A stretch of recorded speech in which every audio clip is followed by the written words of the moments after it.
अगर आप AI tools, agents या फिर मल्टीपल एजेंट सिस्टम पे काम कर रहे हैं तो आज की ये वीडियो आपके लिए काफी ज्यादा इम्पोर्टेंट रहने वाली है। हम यहाँ पे बात करेंगे एजेंट कम्युनिकेशन प्रोटोकॉल्स के बारे में। इससे पहले हमने यहाँ पर अपने मॉडल कम्युनिकेशन प्रोटोकॉल्स को देखा है, तो अगर आपने मेरे चैनल से वो वीडियो चेकआउट नहीं की तो मेक श्योर कीजिए कि सबसे पहले आप जाकर उस वीडियो को चेकआउट कीजिए एंड यहाँ पर इस कॉन्सेप्ट को गेट कीजिए ताकि आपको एजेंट कम्युनिकेशन प्रोटोकॉल अच्छे तरीके से समझ आ सके। जो आर्टिकल आपको स्क्रीन पे नजर आ रहा है इसका लिंक आपको डिस्क्रिप्शन बॉक्स में मिल जाएगा, जहां से आप आसानी से इन दोनों टॉपिक्स को कवर अप कर सकते हैं। विदाउट वेस्टिंग टाइम अपने आज के टॉपिक पर चलते हैं, उसके बारे में बात करते हैं।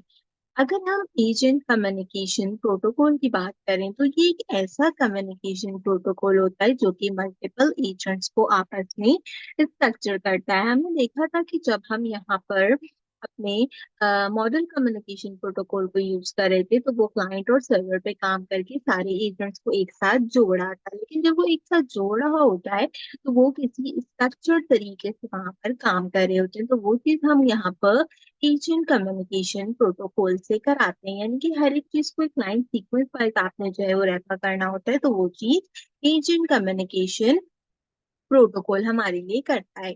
जैसे हम लोग इंग्लिश या उर्दू में बात करते हैं, वैसे एजेंट्स की भी अपनी एक लैंग्वेज होती है जिसमें वो बात करते हैं, तो आपने एजेंट कम्युनिकेशन प्रोटोकॉल के जरिए उसको यूटिलाइज करना होता है। अब ये जो हमारे पास एजेंट है ये बेसिकली करता क्या है, इसके जो रूल्स और स्ट्रक्चर्स होते हैं वो बेसिकली होते क्या है। इसमें हम सबसे पहले पता करते हैं कि किसने मैसेज भेजा है, क्या मैसेज भेजा है और उस मैसेज का आपने करना क्या है। इससे क्या होता है कि आपकी म्यूचुअल अंडरस्टैंडिंग यहाँ पे आती है। एजेंट्स के बीच में जो स्ट्रक्चर होता है वो देखता है कि भाई क्या मैसेज आया है, उसका करना क्या है, उसको जवाब किस तरीके से देना है। और अगर जो है वो हम यहाँ पे कोऑर्डिनेशन कोलैबोरेशन कर रहे हैं काफी सारे एजेंट्स के बीच में, तो हम उसको किस तरीके से कंपाइल करते हैं वो भी यहाँ पे देखा जाता है। अगर आप मेरे चैनल पर विजिट करें तो हमने यहाँ पर एक पर्सनल स्टडी असिस्टेंट की वीडियो बनाई है। इसके अंदर हमने 3 एजेंट का यूज किया है, जिसमें शेड्यूलर एजेंट, रिसर्च एजेंट और समराइज एजेंट को हमने यूज किया है, जो कि यहाँ पे एसीपी मॉड्यूल के ऊपर यूटिलाइज होते हैं। तो अगर आपने ये वीडियो चेकआउट नहीं की तो मेक श्योर कीजिए कि इसे भी लाजमी चेक कर लीजिए। बैक टू द वीडियो आते हैं। यहाँ पे हमें पता होना चाहिए कि हम जो अपना एसीपी यूज कर रहे हैं यहाँ पे वो बेसिकली करता क्या है। म्यूचुअल अंडरस्टैंडिंग पे तो काम कर रहा है, लेकिन कौन सा एजेंट किस चीज को सेंड कर रहा है, किसको रिसीव कर रहा है, उसका स्ट्रक्चर क्या है, वो सारी चीजें हमें यहाँ पे पता होनी चाहिए। अगर हम एसीपी की यूज की बात करें तो हम इसको मल्टीपल चीजों में यूज कर सकते हैं, जैसे कि हम मल्टीपल एजेंट की कोलैबोरेशन करा सकते हैं। मैंने जैसे आपको एक एग्जाम्पल दी प्रोजेक्ट की। अगर आप किसी इंटरप्राइजेस वर्कफ्लो में काम करें तो आप एक एजेंट से जो है वो ईमेल रीड करा सकते हैं, एक से कैलेंडर्स को जो है वो यहाँ पे हैंडल करा सकते हैं, या एक से अगर आपने अपनी ईमेल से रिलेटेड कुछ बाय डिफॉल्ट यहाँ पे आंसर प्रोवाइड करना है तो आप वो भी यहाँ पे इंटरप्राइजेस वर्क भी कर सकते हैं। अगर आप गेम से एआई सिस्टम्स बना रहे हैं तो उसमें डिफरेंट टाइप के एक्सचेंज मैसेजेस होते हैं, उसके लिए आप इसका यूज कर सकते हैं। कोई ऐसा नेटवर्किंग सिस्टम है कि जहाँ पर आपको डिफरेंट मशीन या एनवायरनमेंट वगैरह का यूज करना है तो वहां पे भी आप इसे यूज कर सकते हैं। अब हमारे पास जो अगला यहाँ पर सिनारियो है वो इसके की कंपोनेंट्स हैं।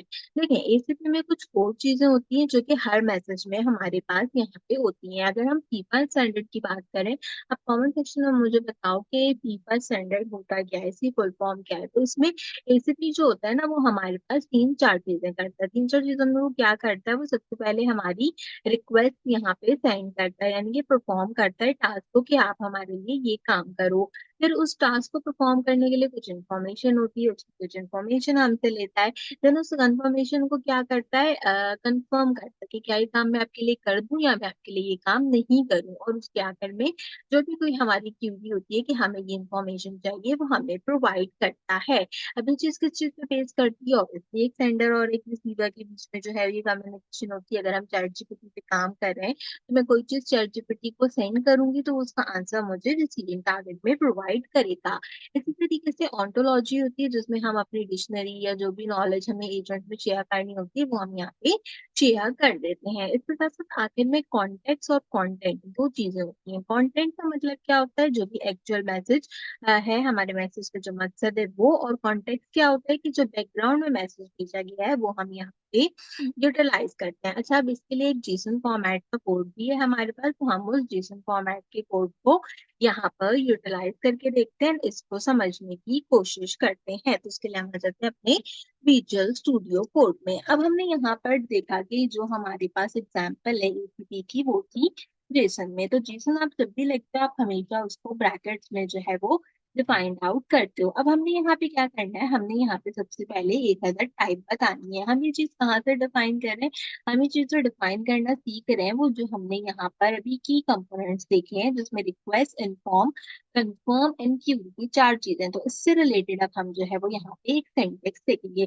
सबसे पहले हम क्या कर रहे थे, सबसे पहले हम जो है वो एक अदद रिक्वेस्ट भेज रहे थे। तो मैंने सिंपल एक अदद अपने जेसन फॉर्मेट में रिक्वेस्ट भेज दी। जब मैंने रिक्वेस्ट भेजी तो इसका मतलब मैं क्या हुई, मैं हुई यहाँ पे सेंडर। अब जब मैं सेंडर हूँ यहाँ पे, तो सेंडर होने पे मुझे किसी ना किसी एजेंट को इसकी रिक्वेस्ट भेजनी है। तो मिसाल के तौर पे मैं एक कैलेंडर का एजेंट बनाती हूँ, मैंने इस बात की थी। तो मैंने बना लिया एक अदर सिंपल कैलेंडर का एजेंट, क्योंकि हम बहुत सारे weather agent, crypto agent, translator agent बात कर चुके हैं, तो अब एक एजेंट को डिफरेंट लेवल में लेकर जाते हैं। अब देखो, मैंने एक कैलेंडर एजेंट जो है वो क्रिएट किया, जो कि क्या करता है, मेरी मीटिंग्स को शेड्यूल करता है। तो उसमें मैंने सबसे पहले जो सेंटर जो चीज सेंड की वो क्या की, वो मैंने कैलेंडर एजेंट को इंस्ट्रक्शन सेंड की। जब कैलेंडर एजेंट को इंस्ट्रक्शन सेंड हुई तो उसने क्या किया, उसने उसको एज अ रिसीवर मेरे पास रिसीव किया। ठीक है, जो भी इंस्ट्रक्शन मैंने सेंड की वो उसने एज अ रिसीवर मेरे पास यहाँ पे रिसीव कर ली। अब जब उसने एज अ रिसीवर रिसीव की तो इसका मतलब यहाँ पे कोई मैसेज रिसीव हुआ होगा। तो मैं कह देती हूँ कि आप मुझे जो है वो यहाँ पे एक अदद ईमेल एजेंट को जो है क्या कहते हैं, रिसीव कर दो। या अगर आप ईमेल एजेंट नहीं चाहते तो आप सिंपल एक ईमेल जो है वो यहाँ पे क्या करो, रिसीव करा दो। अब जो ईमेल रिसीव करानी है उसमें कोई ना कोई कांटेक्ट होना चाहिए। अब उसमें जो कांटेक्ट होगा वो हम क्या करेंगे, वो हम इसमें रखेंगे। हमने दो चीजें सीखी कि एक होता है कॉन्टेक्ट के बैकग्राउंड में क्या मैसेज देना, और एक होता है कॉन्टेंट, ये मैसेज का असल मकसद क्या है। तो अब यहाँ पे आप कॉन्टेक्ट भी दे सकते हैं, और अगर आप चाहें कि ईमेल किस चीज से रिलेटेड है वो बताना, तो हम उसके लिए सिंपल कंटेंट देंगे। तो मैं यहाँ पे कंटेंट देती हूँ, मैं कंटेंट में कहती हूँ कि please send invite for meeting at 3 PM। ठीक है, मैंने यहाँ पे 3 बजे की जो है वो मीटिंग कंसीडर आउट करा दी है। अब यहाँ पे बेसिकली क्या हो रहा है कि ये मेरे पास असल मकसद है कैलेंडर को सेंड करने का, कि आपने क्या करना है, आपने 3 बजे के लिए मुझे एक अदद जो है वो मीटिंग यहाँ पे कंसीडर कर कर देनी है। स्पेलिंग का ख्याल रखिएगा टाइप करते हुए। ठीक है, तो ये सारी चीजें मेरे पास यहाँ पे आ जाएंगी। सेंडर से सेंड हो गया, रिसीवर ने रिसीव कर लिया, मुझे पता चल गया कि असल मकसद क्या है। तो मुझे क्या करना होगा, दोनों एजेंट्स को सेम लैंग्वेज में समझाना पड़ेगा। अब जब दोनों एजेंट्स को सेम लैंग्वेज में चीज समझानी है, जिसमें मैंने कहा था कि हम इंग्लिश एंड उर्दू में बात करते हैं, तो एजेंट्स की लैंग्वेज में बात करते हैं, तो उनको जब हमें समझाना होगा तो उसके लिए हम किसका यूज करते हैं, उसके लिए हम यहाँ पे ऑन्टोलॉजी का यूज करते हैं। ठीक है, जब हम इस ऑन्टोलॉजी का यहाँ पे यूज करते हैं तो इसके अंदर हम बताते हैं कि ये क्या चीज है। तो मैं यहाँ पे कह देती हूँ कि ऑफिस मीटिंग शेड्यूल। ठीक है, ये मेरी ऑफिस मीटिंग जो है उसका एक अदद शेड्यूल है। आप चाहें तो आप ऐसे अंडर स्कोर लगा के भी लिख सकते हैं, कोई ऐसा प्रॉब्लम नहीं है। तो इस तरीके से हमने क्या किया कि एक जॉनसन रिस्पॉन्स हमने सेंड किया अपने कैलेंडर एजेंट को कि आपने ये ईमेल करनी है जिसमें आपने एक इनवाइट भेजना है 3 मिनट की मीटिंग के लिए, और ये यहाँ पे क्या है, ये बिल्कुल सिंपल और क्लियर इनवाइट है हमारे पास। तो इस तरीके से हम जेसन फॉर्मेट में चीजों को लिखते हैं, देन उनको यहाँ पे शेयर्ड आउट कर देते हैं। अगर हम एसीपी और मॉडल कॉन्टेक्स्ट प्रोटोकॉल की बात करें, दोनों का अगर हम यहाँ पे कंपैरिजन करें, तो आप यहाँ पे देख पाओगे कि जो हमारे पास यहाँ पे पर्पज है दोनों का, वो ही सबसे ज्यादा डिफरेंट है। ACP agent to agent message पे काम करता है, जबकि जो हमारी मॉडल कि कॉन्टेक्स्ट प्रोटोकॉल है वो कॉन्टेक्स्ट इंटीग्रेशन के लिए काम करता है। इसी तरीके से जो हमारे पास यूजर केस होते हैं उसमें हमारे पास डायलॉग एजेंट्स होते हैं, कोऑर्डिनेशन होती है चीजों के बीच में। हमने देखी थी ना सेंडर और रिसीवर में कोऑर्डिनेशन की। लेकिन जो मॉडल होता है उसमें क्या होता है, हम टूल कॉलिंग करके हर एक मॉडल को कॉल करते हैं और फिर वो अपना काम जो है वो करता है यहाँ पे। इसी तरीके से फॉर्मेट्स होते हैं और इसी तरीके से इनके लेवल भी आपके पास पाए जाते हैं। देन यहाँ पे हमारे आर्टिकल के अंदर कुछ के क्वेश्चन है, आप चाहें तो डिस्क्रिप्शन का लिंक लेकर इसको पढ़ सकते हैं, इनके बारे में नॉलेज को गेन कर सकते हैं। अगर देखो मैं इसको एंड करूं और उसके बेनिफिट की बात करूं तो ये काफी ज्यादा जो है वो एक अदद समझे सुपर पावर टूल है, जिससे एआई एजेंट आपस में बात करते हैं, स्ट्रक्चर वाइज चीजें करते हैं, सेफली उनको प्रिडिक्टेबल तरीके से प्रिडिक्ट करते हैं। तो यहाँ पे हम भी यहाँ अपने एसीपी का यूज करके इन सारी चीजों को वेल कोऑर्डिनेट करके यूटिलाइज करते हैं।